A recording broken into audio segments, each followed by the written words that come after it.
You know what? There's an irony here because if the NCAA and the SEC isn't going to do bleep to these schools, because if it was Mississippi State and Ole Miss, they'd be investigating. He goes, yep. Sankey ain't going to touch him. Sankey is scared of Nick Saban. All right, welcome in. Glad you're with us here on this Monday. That's right. That right there was Bruce Feldman. He works for The Athletic. He was on Sirius XM. He was talking about the ramifications for Alabama or A&M. The Sankey, he referred to Greg Sankey, the SEC commissioner. That gets us off and going. We knew that story was going to be more than just one day of Saban in Fisher, and it did spill into the weekend, even spilling into to kick this week off. When people are talking college football. Yeah, it's May the 23rd. Looking at the calendar, it means we're a week away from Memorial Day. Welcome in. This is MBR. You see our new logo on the screen if you're watching. It's a cool logo. Trevor McHugh coming up with that. It looks pretty good, clean. I like it. This is Michigan football, Michigan basketball live. We are live weekdays at 1 o'clock. That enables you. You're out there, want to leave your feedback, go ahead in real time. We read it. You want to give us a call, you can. Welcome into the people on Clubhouse, the ability to take your calls there. So that's been fun. We just started that. So that is a brand spanking new. And we talk about the latest in Michigan sports. And you know, it's I'd say 98% Michigan talk, Maize and Blue talk. That's it. And we're a part of Maize and Blue Review with Michigan Rivals. That is our focus. But you know, that other 1%, it might be some like golf, like a PGA over the weekend, or the other 1%, like today. You know, Memorial Day. You know, think about the beaches opening and water and everything else, and getting into the summertime. And, you know, a lot of sports, you know, there's some things, there's always something going on out there. But I'm using that other 1% to talk about my top 10 TV series of all time. I'll start at 10. That's coming up in about 10 minutes. So I've got that going as well. But we're going to start talking about some quarterbacks in Michigan. And, you know, you're a football fan. Everybody's a football fan. And if you're a football fan, you're talking quarterbacks at the high school, college, or pro level, whatever sports show you have, and you're focused on football, America's game. You are going to be talking about the signal callers. And for Michigan, that's what we're doing today. They had potentially a future signal caller in Ann Arbor this weekend, one that they would like to get a commitment from, and one they would like to be a part of the 2023 recruiting class, and that is Dante Moore from Martin Luther King in Detroit. Now, he is a five-star quarterback. Everybody in the world wants him. Heading into this weekend, there were a lot of people, I don't know, before this weekend, there were a lot of people like, no, Dante Moore's not coming to Michigan. You know, he's going wherever, Oregon, LSU, Notre Dame, Florida, Miami, you know, pick a school. And then, you know, sure, you narrow it down, and Irish fans are, you know, thinking that they've got him. And, you know, Oregon and LSU also monitoring the situation. But Michigan had him in on a visit this weekend. So that got, you know, Michigan fans naturally tuned in to what might be the chances of getting Dante Moore and his decision and his timetable and who he really does like, and does Michigan really have a legitimate chance? I should have thrown Michigan State in there as well. I've seen him, you know, suiting up in the green and white, but yeah, let's face it, he's not going to Michigan State. So we'll talk a little bit about Dante, and we'll also look at the rest of the quarterback room for Michigan coming up this year and, you know, in future years. That's what, you know, Moore is all about. You know, it's not this upcoming season, and you know, that's the recruiting game. That's the fun of being a recruiting fan. You know, you're able to talk about Michigan football. You're able to look at the depth chart, and you're talking about the most important position. And you know, you always, you know, I did it myself over the last 5, 10, 15, 20 years. how's Michigan going to beat Ohio State? What's been the biggest difference in Michigan in all those years coming up short against Ohio State? Well, it was the quarterback position, the signal caller. That was the biggest difference.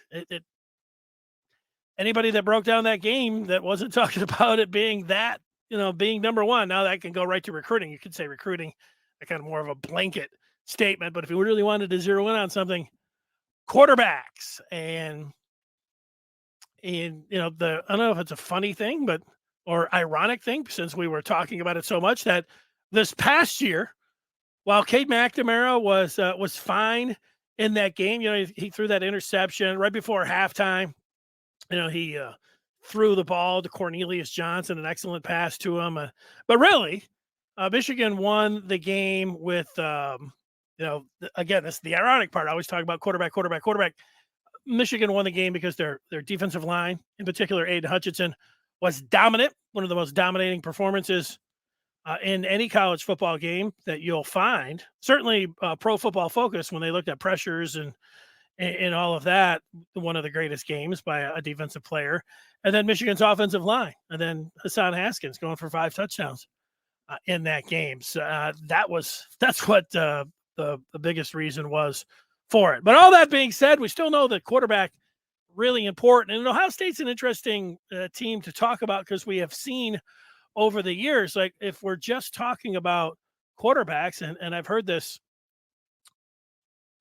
being put forward, that like Michigan right now, they have J.J. McCarthy, who is a true sophomore. And with McCarthy, and you're like, well, why would Michigan be able to get a 5-star quarterback like Dante Moore if he comes in next year? J.J. McCarthy could be a junior, and then McCarthy could stay around and be a senior. Wouldn't you want to go somewhere where you would play right away? Hey, you check Notre Dame's depth chart. You notice that, and there's some people, I'm not sure this is the case, but there's some people that think Notre Dame is the leader for Dante Moore. And you check Notre Dame's depth chart, and they have a true sophomore as their starting quarterback. Now, true enough, Michigan has both J.J. McCarthy and Cade McNamara, both with 2 more seasons following this year. It doesn't seem like that from Cade McNamara, but if you go back to his first year, he redshirted. His second year was the pandemic season, which really didn't count. So Cade McNamara, like you get that bonus year. Cade McNamara was really a redshirt freshman last year. So really he's a redshirt sophomore this year, even though he's been around for that long. It's fascinating that, both he and McCarthy, but it also, can cause some potential problems when you're down there recruiting, as you know. So, all right, before we go any further, I wanted to tell all of you folks about our new sponsor. And support for Maize and Blue Review is brought to you by Manscaped, who is the best in men's below-the-waist grooming. Their products are precision-engineered tools. Manscaped's Performance Package, the ultimate in men's hygiene bundle. Join me and over 4 million men worldwide who trust Manscaped with this exclusive offer. 20% off and free worldwide shipping with the code TMBR at manscaped.com. I want to congratulate all seniors out there, high school and college. And it just occurred to me this weekend, as I was looking at some pictures of my friend's kid, Jackson, who was, had his gown on, everything. He's graduating high school. I thought, yeah, what do you always give as a gift for seniors out of high school? Well, you slip a little cash. Give them a little cash. And also, what a great gift, the Performance Package Bundle. I got one of these in the mail, and you get some cash in one hand, and the Manscaped Performance Package, the Ultimate Men's Hygiene Bundle, coming in the mail. You'll be remembered forever. So, great idea for you out there, folks, to give your would-be graduates. Get 20% off and free shipping with the code TMBR at manscaped.com. 20% off, free shipping at manscaped.com. Use that code TMBR. Unlock your confidence and always use the right tools for the job with Manscaped. Okay, do that. All right, so we get here to Dante Moore, and as I said, I get to that feel, the feedback as it comes in and rolls out, and Venice is saying hi, and I'm looking at his picture there. He's got a palm tree. He looks like he is Venice. He probably is. Here is OM. I'll just say he makes the point that Andrel Anthony reminds him of Jerry Jeudy. What do you think of Andrel Anthony? Well, I thought when Michigan got Andrel Anthony, they got him out of Lansing, the pride of East Lansing, being able to steal a recruit right from Michigan State. And I thought, pretty cool. And then it was one point during the season last year, you didn't see a lot from Donovan Edwards, didn't see a lot from Andrel Anthony, and you saw a little bit, but not much from J.J. McCarthy. And after one of the games, maybe it was Wisconsin, Harbaugh was asked about that trio. He said that trio goes back after the games, and they're working out at the big house or they're working out at the field house like at 3:00 in the morning. Edwards, McCarthy, and Edwards, or Edwards, McCarthy, and Anthony. And that, get you thinking, okay, hey, that's the skill positions of the future. They don't have their head down. No, they're working hard. And, who knows? It's true freshmen. It's hard to get on the field. But then all of them, at one time or another, made an impact. And McCarthy, every snap that he took, we have analyzed, and every throw that he made, we talked about as well.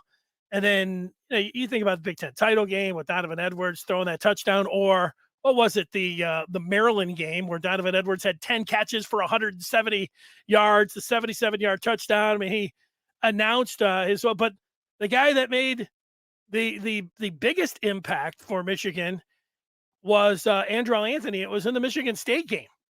And you never forget there, the last day of October, you get a 93-yard touchdown from Andrel Anthony. McNamara hits him right in stride, right on the seam. He takes it the distance in East Lansing. And, that's a touchdown that doesn't matter how old I get or you get, you'll remember. And it wasn't just like, hey, a lightning bolt, one play. Hey, there's number one making a sweet catch and taking it to the house in East Lansing, where he's from. Great story. He continued to be like, a go-to guy in that game. And, the sky's the limit. You see Andrel Anthony, you wear the number one at Michigan, you're going to have people be excited about you automatically. And then you arrive on the scene like Anthony did. And, the wide receiver room for Michigan with Ronnie Bell coming back and Cornelius Johnson, Samra's still a two-way player. I really like Roman Wilson. I really like AJ Henning. And this is why it is the offseason in Michigan they're coming off of getting to the college football playoff. So naturally, people are going to be bullish on Michigan and talking in positive terms about the Wolverines. They deserve that. They deserve the offseason glow. But when you start talking about Michigan's offense and the wide receivers in particular, and you just spin forward to next season, there's a reason why you should feel really good about Michigan football's ability to go 10-2 at the as the floor. Start talking about beating Iowa. That would be one of the losses, maybe one of the natural losses. That's why you could talk about, and it doesn't sound crazy. It doesn't sound like you're just some always predicting Michigan to win every game kind of fan, which is fine. But realistically, talking about U of M going undefeated going into the Ohio State game, the reason it's not crazy is you just start talking about the personnel and what they have coming back, and the wide receiver. You mentioned Anthony. Anthony could be. Does he run routes? Jerry Jeudy, when they talked about the wide receiver from Alabama, who's now with the Broncos and is in a little trouble here. In some trouble, not here, in some trouble out in Denver. we'll see what happens if he's going to be on the field for the Broncos, whatever that situation is. But if we're just talking about him on the football field, Judy as a route runner.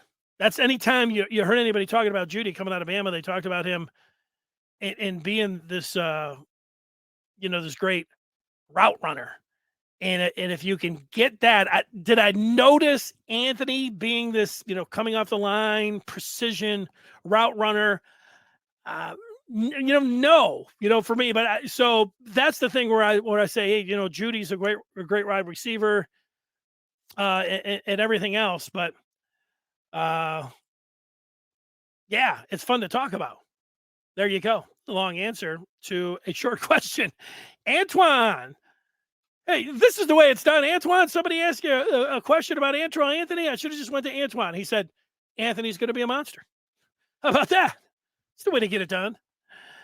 Antoine saying, we might have to push Cade out the door. He's not going to be good enough to get drafted. So, he's probably going to try to hold on, or at the very least, he's probably going to have to sit on the bench.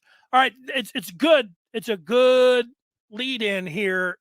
It's a good lead in, Antoine, to talk about Dante Moore and the quarterback room and the future. And we all understand that one of the big conversations for any football team, but with Michigan's team, it's going to be about the quarterback and the quarterback competition. I almost called it a controversy, which, I guess you could call it that too. If J.J. McCarthy didn't have the sore shoulders or whatever it was a shoulder that prevented him from participating mostly in spring practice, that could have been a blessing in disguise for Michigan. It really depends how you're looking at it. I feel like it was a blessing in disguise. I think if you had both Cade and JJ fighting it out for the spring, that you may have had one of those guys take a look in the mirror at the end and say, know that the writing was on the wall, and the other one would look around the country and say, I'm out.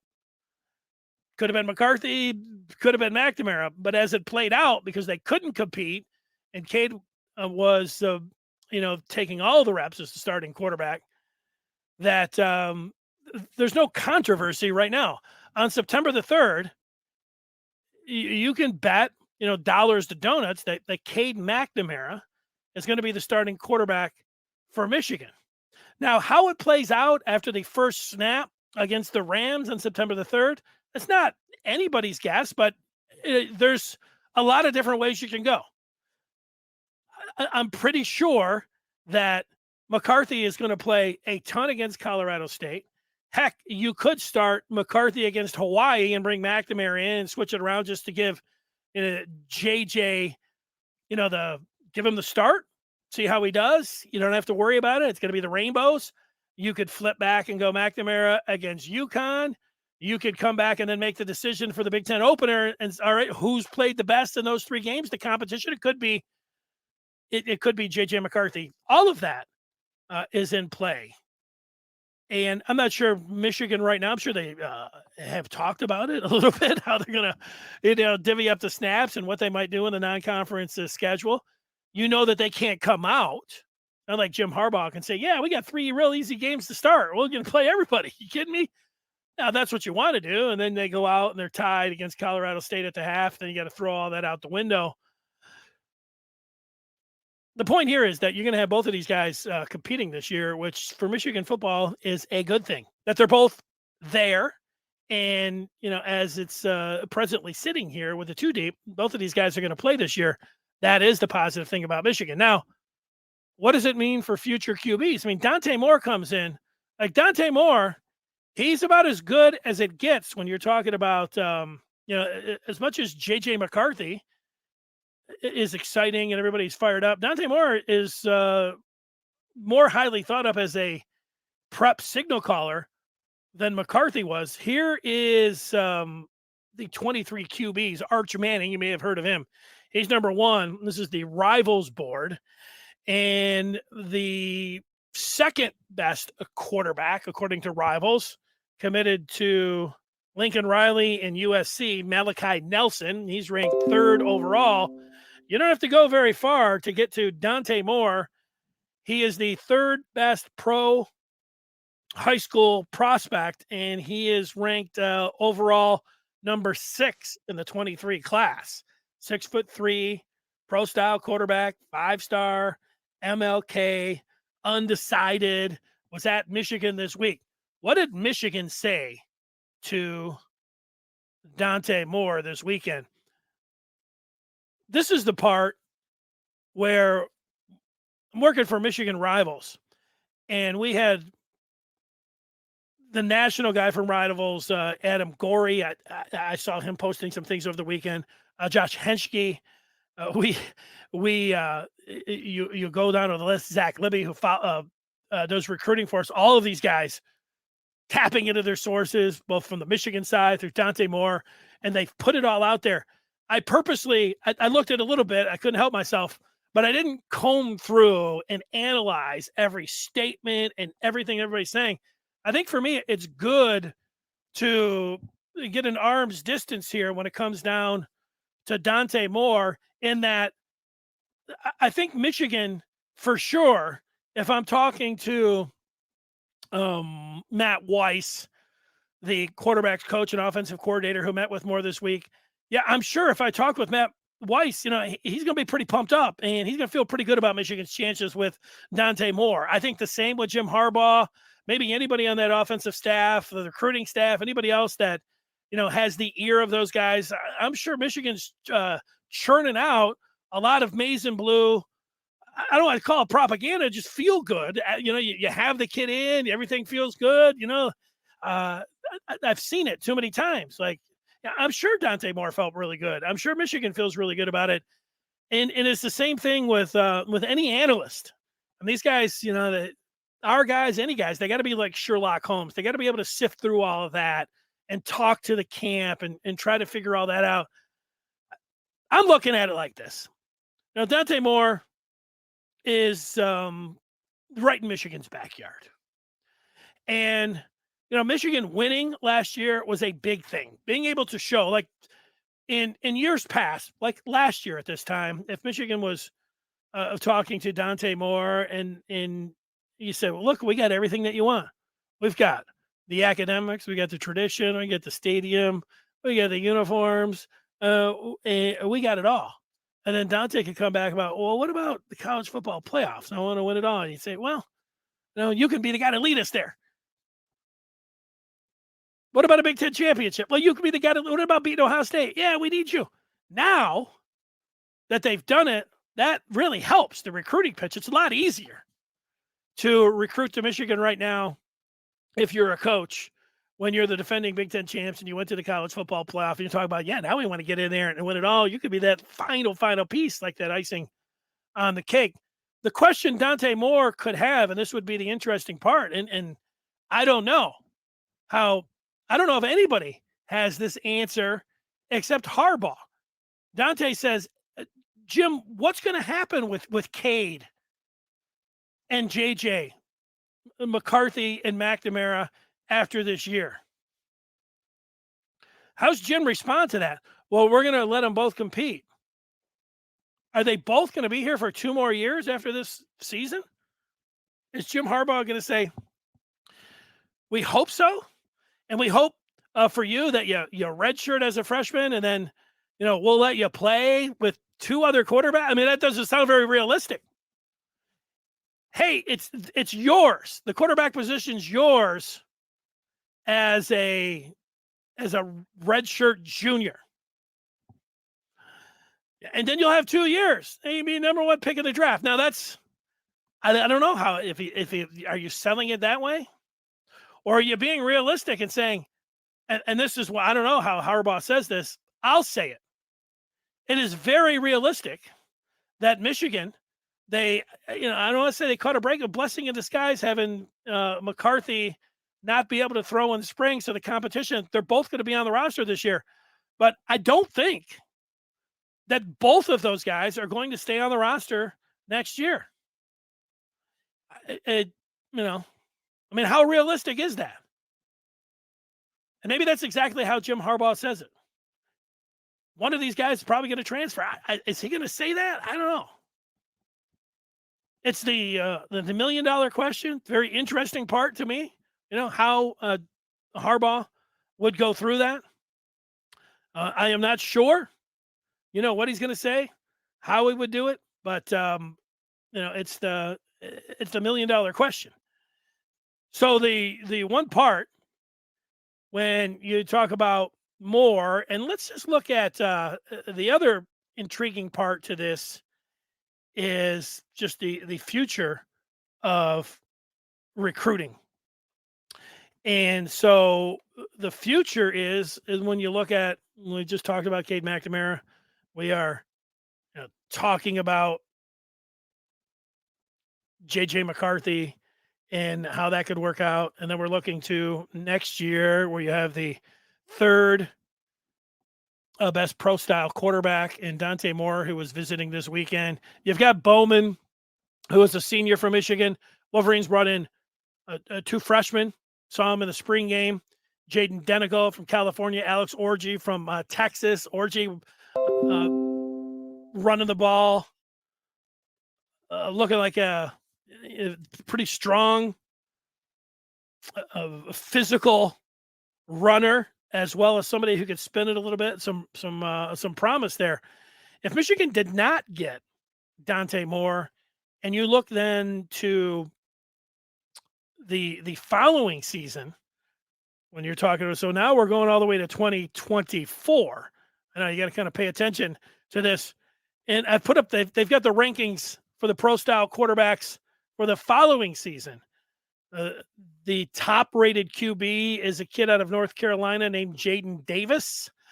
The second pro style quarterback is a quarterback from California who has been in to visit Michigan, Julian Sayin. And the third best pro style quarterback for not 23, but from 24 is out of Saline, Michigan, named CJ Carr. That's right, CJ Carr. Now, that puts a little wrinkle in here. What would be the best thing for Michigan? If we're talking about it, the best thing would be for Michigan to get Dante Moore this year and have him redshirt, get CJ Carr the following year, have him redshirt. And so next year you would have either JJ McCarthy or Cade McNamara, whoever plays the best this year, thinking about the other one going. And then you would have a freshman in Dante Moore that maybe could play, I guess, as a true freshman there, if need be. And it would just be a pipeline of quarterbacks. How realistic is having a pipeline of quarterbacks? Carr's not listed as a 5-star. Some other services, I believe, do have him. I just pay attention to Rivals. That's who I work for. He's pretty highly rated. And, Dante Moore is as well. How realistic is it to, keep firing off, top-rated signal callers in each class? How realistic? Every other year, like last year, Michigan mentioned Orji and Denico. Neither of those guys thought, no, they might end up being great. But just talking about ranking-wise, neither of those guys were thought of as being like the best in the country. Certainly McCarthy was the year before, and now Dante Moore is, and now you've got CJ Carr. Well, the teams that recruit and are winning championships, they are able to do it. You look at Georgia.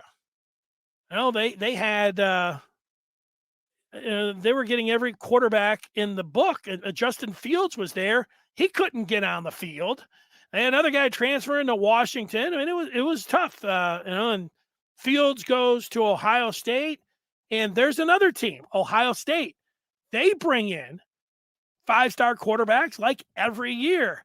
And, they let him compete. And then, Stroud this year, and you didn't know who it was going to be for them. And then, the most famous thing, at least recently here for Ohio State, was not that Justin Fields, who was a first rounder, but, Joe Burrow, who was there at Ohio State, and they ran him off, and he went to LSU and put together the greatest season of all time. So if you're really going to take that next step in recruiting, next step in raising your floor as a chance or your ceiling in winning a college football. It feels like being able to get every year quarterback, and then letting them compete, and then you're going to have some attrition there because guys are going to transfer. Can Michigan do it? These are the names. This is what they're dealing with. And you say it's not realistic. Well, it's realistic if you feel like Michigan can take that next step.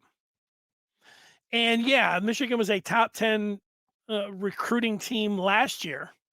And say, well, can they parlay that after they were top 10 last year, and now how the landscape has changed with name, image, and likeness? Can they and winning the Big Ten? Can they take that and move up into the top 5? Everybody's like, yeah, why not? And I said, yeah, why not as well?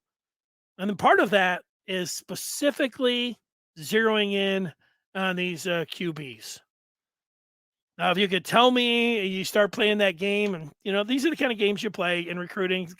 We play these games and with college football as well. Like, hey, if I could tell you you'd lose to Michigan State again, but you made the college football playoff, would you take that today? And yeah, I would take that. Would you win all of your other games right now if you knew that you were going to lose to Ohio State, saying you'd go 11-1? Would I take that? Would I take that? Maybe. No, I wouldn't take that right now. I'm feeling pretty good about Michigan when you don't take that proposition. And here's the other one. Would you take, if it was a guarantee that you would get CJ Carr? CJ Carr, whose dad and mom both went to Michigan. His dad was a Michigan football player. Both of his grandparents are in the College Football Hall of Fame.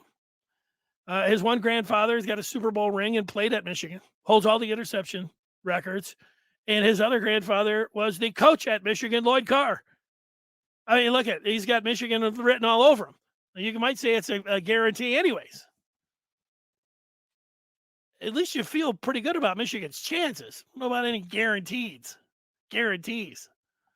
But would you take, if you knew you could get Carr, would you do it? Or if you got more, it meant that you wouldn't get Carr, but you'd have, a bird in the hand, 5-star in the hand. These are all the things that you think about. It'd be interesting again to hear what the coaches would think about that. Let's see what some of the feedback is coming in. I'm going to check here on Clubhouse. I see Paul checking in. Can you explain how no conference would work in the Big Ten? Paul, I can explain. That's a feedback coming in off of Clubhouse. And we saw that the Pac-12 is going to do that. The ACC said that they were going to do that. What you're going to do is you're going to scrap the East and West, Paul, and then you're going to have 3 teams. Say you're Michigan, you're going to have 3 teams that you're going to play every year. Those are going to be your rivals. Well, we know for sure that it's going to be Ohio State, and we know for sure it's going to be Michigan State. Whoever that third team would be, maybe Minnesota, as you play for the Brown Jug. I could see that. I've seen, because it's Ohio State, Michigan State, maybe you get like what a perceived easier team. Maybe it'd be Rutgers. But we know for sure that it would be for Michigan, Ohio State, Michigan State. And then, you throw a third team in there. Why some Michigan fans don't like the no divisions is that Michigan State's going to catch a break. And there's going to be a lot of teams in the Eastern Conference. You're catching a break if you don't have to play Ohio State every year. And Michigan State, they're going to play Michigan. Maybe they'll play Penn State. But I don't know who they got Indiana. And then every other year, Michigan State. So it would be a perceived break for Michigan State. Funny how things work, because you then likely go to see who plays in the Big Ten championship game. You're going to go by the BCS rankings or whatever the top 25 rankings are going to be.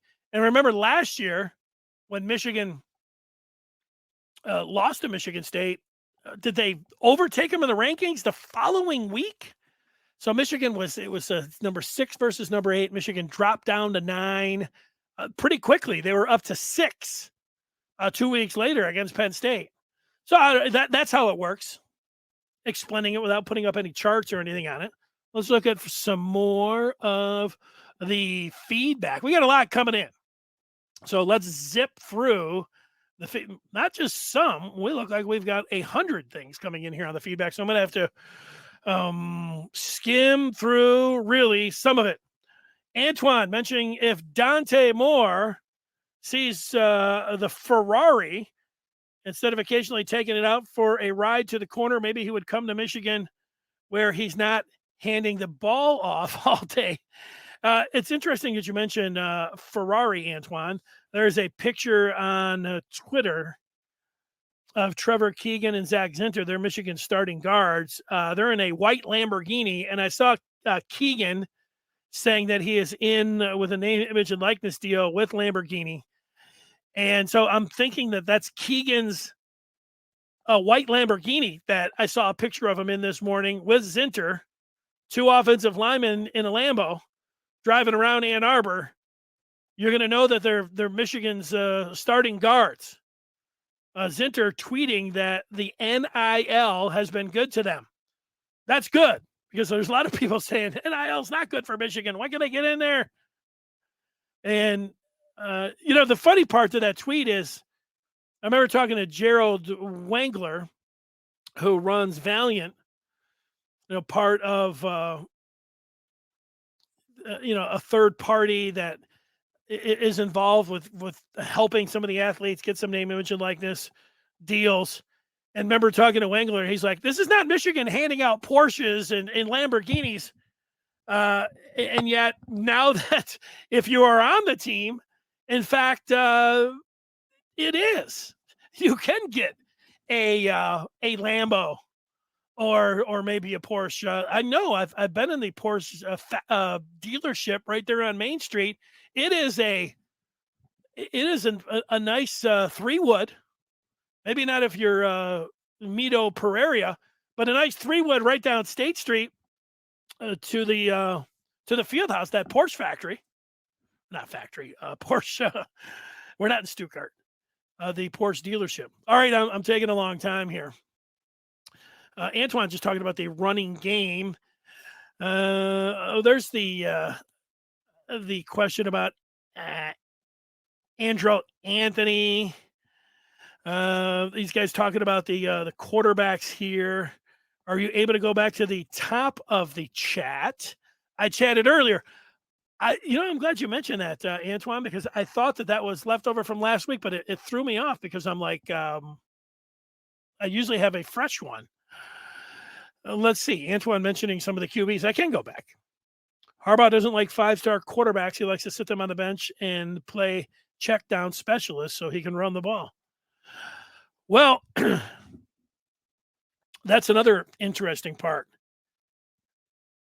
You would say, how is Michigan able to recruit wide receivers and tight ends and quarterbacks when the identity last year that they're going to want to continue with this year is being a team that's going to run the football the most in the Big Ten, be one of the out of the Power 5 conferences, a dominant and a run-heavy team? It is a fantastic question. Antoine, what you hope happens, and you're right, it's a very interesting question. What if Dante Moore said, I want to throw the ball more than 10 times a game, Jim? What would Harbaugh say? Oh, he's not okay. Part of this identity that Michigan has, yeah, you got to win all your games, you got to blow people out, and you got to be able to run. You got to be able to run, and then you got to be able to put the ball up. You got to be explosive through the air as well. But you really got to run up to score then. And you really got to be able to do both. And in most of the games, certainly, the Western game, the Washington game, it was nothing but ground and pound. Michigan finally, they threw a long pass in the Northern Illinois game. And they're like, see, we can throw it. And you know what? Their first 9 drives, 8 of them were rushing touchdowns. And it stayed there. Michigan wants to control the clock and run the ball and be physical. It worked against Ohio State, and then take your shots. What you'd like to be able to do is just flex and come out, establish the line of scrimmage, and just maul teams in the run game and be able to be explosive through the air. Can you do that? Again, that's taking the next step. That's taking a step where then you can talk about winning a national championship.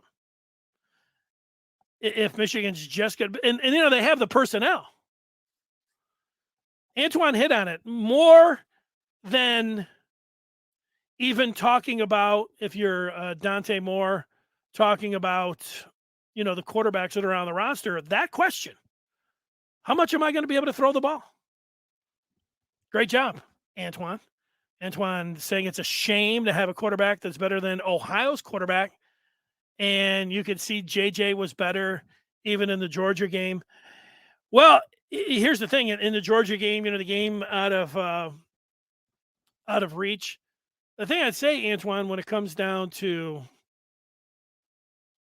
who's better between Cade and JJ, we see JJ in the first game that he was out there. He looked like Patrick Mahomes throwing the ball back. Had the big touchdown. We've seen him other ways. He can run, he can throw. I mean, he's a great arm talent, and those things do wow us.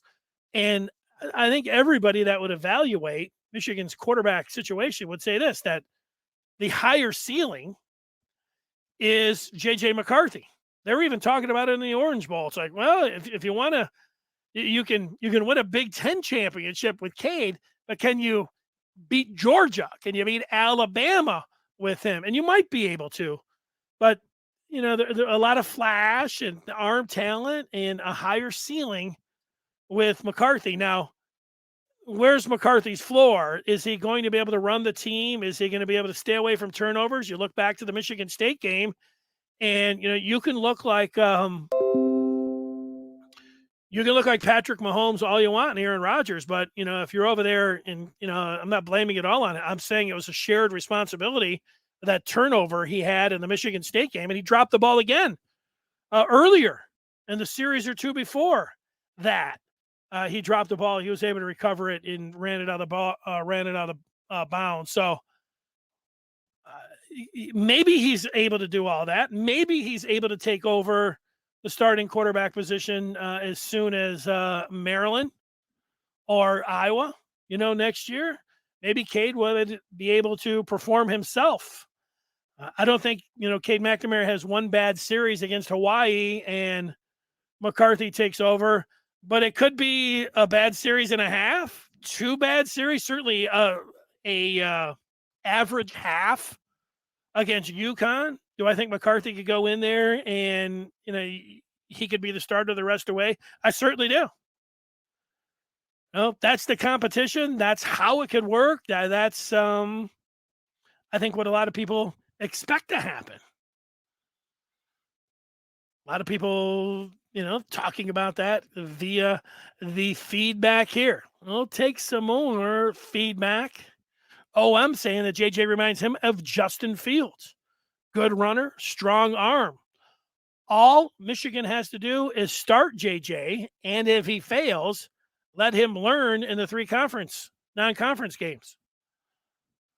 Well, sure, OM. If Cade wasn't there, that's exactly what you would do. But he has to overtake a guy that took Michigan to a Big Ten championship, and there are other things.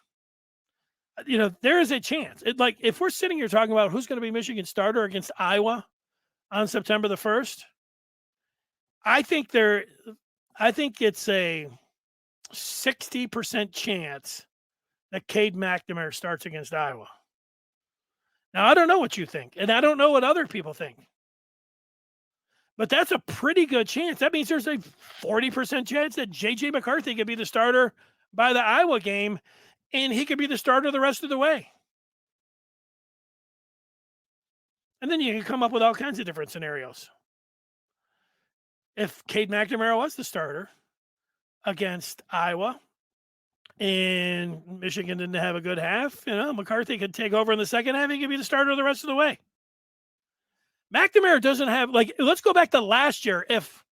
See if I say this without it sounding confusing to myself or anybody else. If this year was last year, let's just think about it. You know, Western and Washington, those were all just, run the ball. Northern Illinois. Let's go to that Rutgers game. Michigan scored 20 points in the first half, but in the second half, they didn't score any points. And they had 4 3-and-outs in the second half against Rutgers. If this year was last year where you have both quarterbacks and McCarthy with a year under his belt, I think by the second 3-and-out, McCarthy would have been in there, and he may have been the quarterback for the rest of the year. So, it's easy to say it's going to play itself out. We know it's going to play itself out. Everybody's going to have an opinion on it. Is it a very good chance that McCarthy takes over by the Iowa game? 40% chance isn't a very good chance, but it's almost. It's a pretty good. That's an all right chance. I don't know. It's an all right chance. 40%. I guess so. However you view that, I view it as a okay chance. Okay, we got some other things to get to. Let me just see if I have put it all in there. You can read some of the feedback while I get one other thing that I wanted to show you guys. There's you can see Antoine. You can see OM and Antoine talking it out. Antoine coming back. And if I can get to, I do want to, like I said, 98% of the time, I'm talking about the maize and blue. The other 1%, I'm talking about something else in the sports world. And then the other 1%, I'm going to be being able to talk about, some other sport or movies. Stenson Bennett and Cade. Well, OM, you say that, and yet Stenson Bennett won the national championship. The response that if JJ would have got in against Georgia, it would have been the same thing. People talking about going hard on the NIL. Michigan's quarterback coach said that Cade would play 10 years in the NFL. Is he still high on Cade, especially since he's the offensive coordinator now? That's from Trepa. It's a great question, Trepa.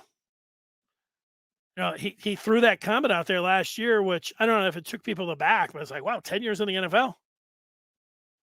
Well, you got a guy that said he thinks Cade's going to play 10 years in the NFL. What's he think about McCarthy? There you go. It does feel very much like, if you're old enough, it does feel a lot like Henson and Brady. Because Brady, Brady got off on the wrong foot with Michigan fans. Michigan wins the national championship in 97. They come out in 98. They go to Notre Dame and they get beat.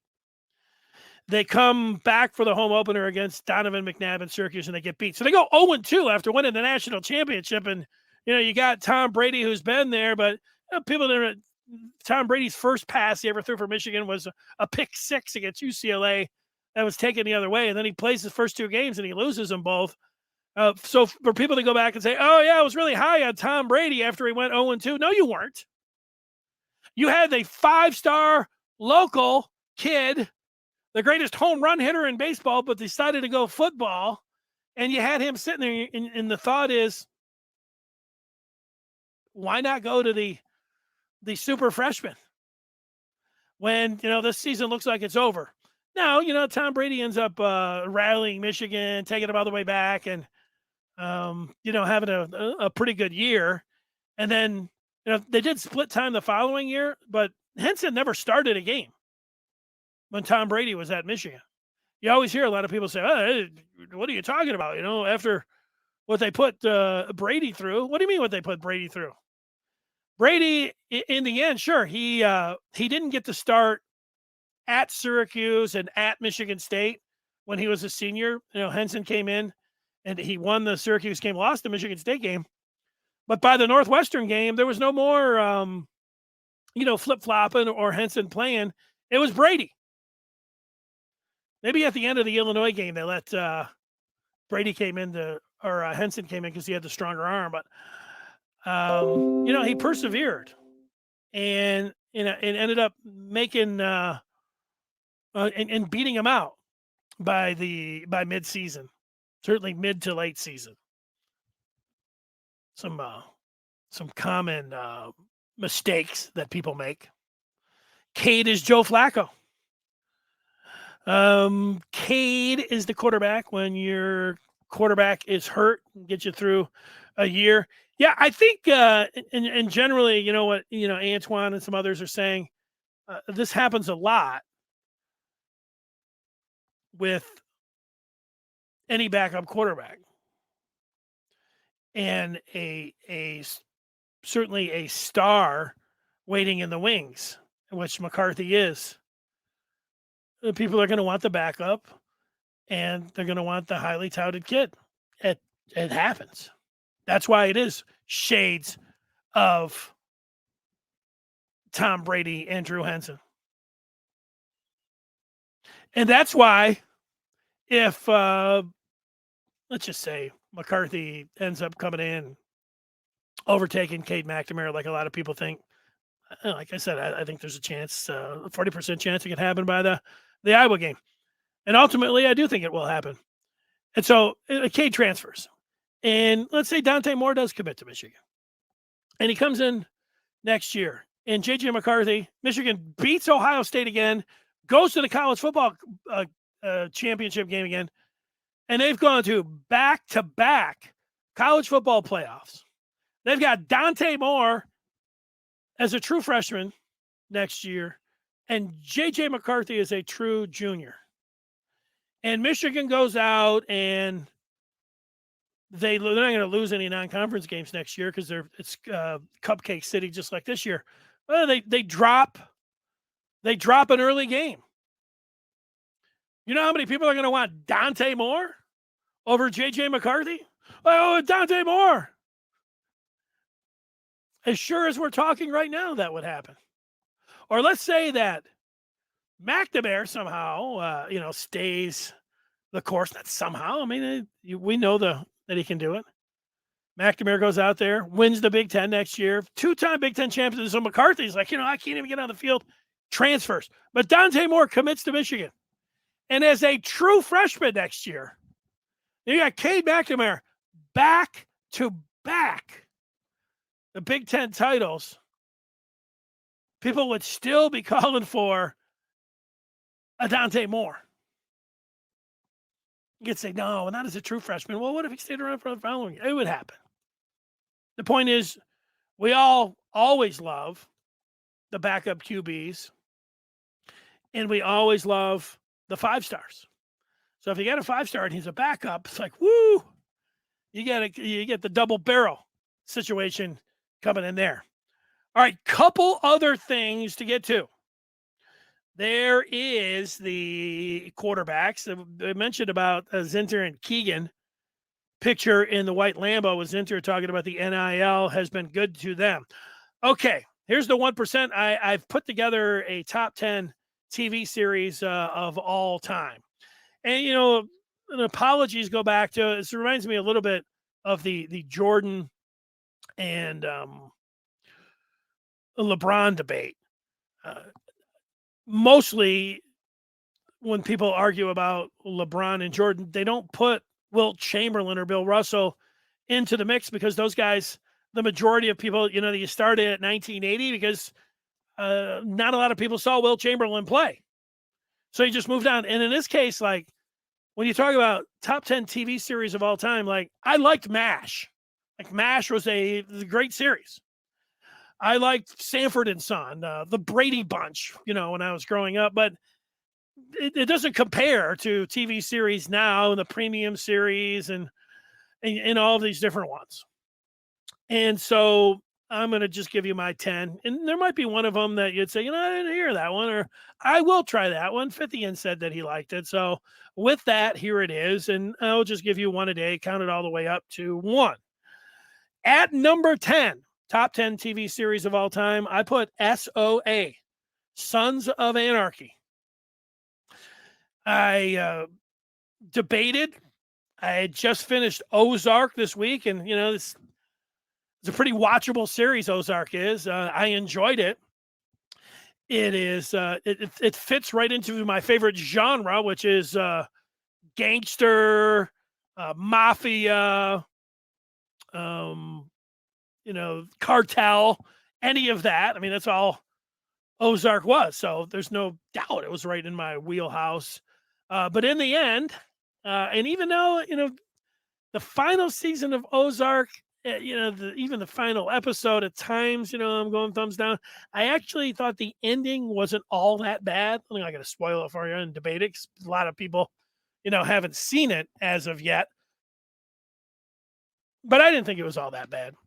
And I like the possibility of being able to reboot in 5 to 10 years. I always think that you might get satisfied like right at the end of a particular TV series, but if they snuff somebody out and they don't have the ability ever to come back, or like the total lead character, and maybe you can make the argument that the best character of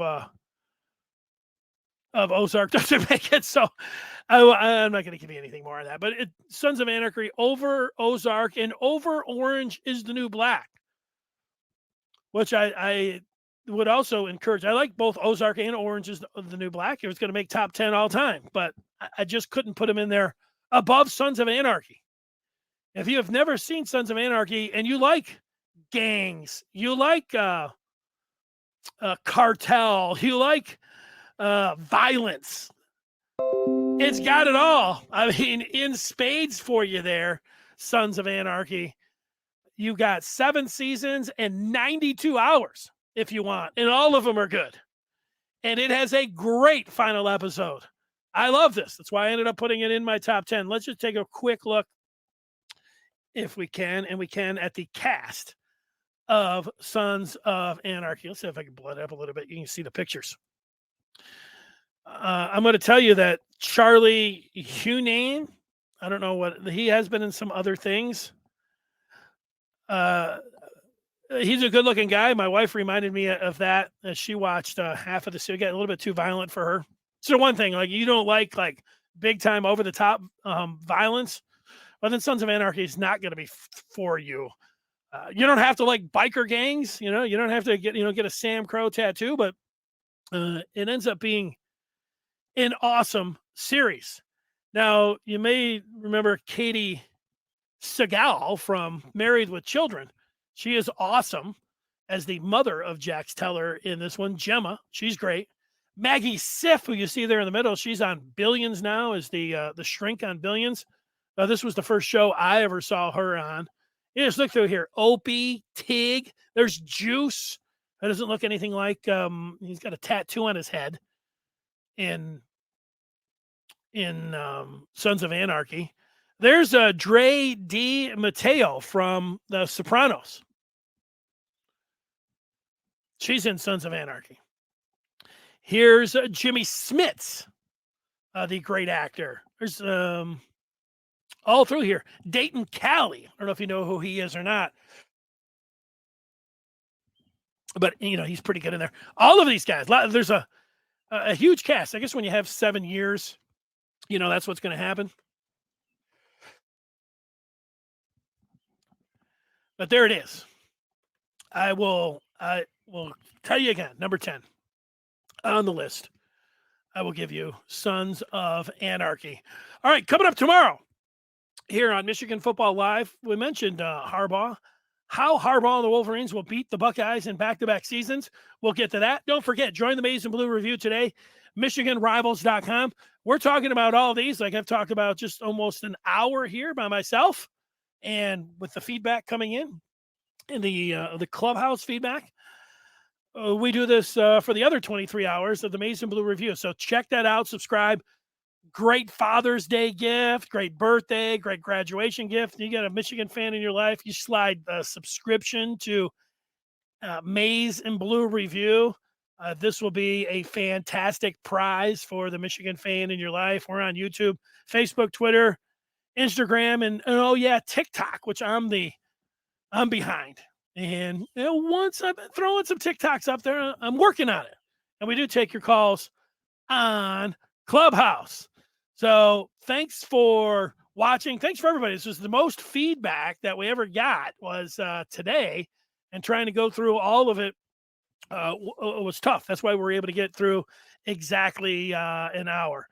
Everybody have a great rest of their day, and I'll talk with you tomorrow here on Michigan Football Live. Goodbye. See you. Good night.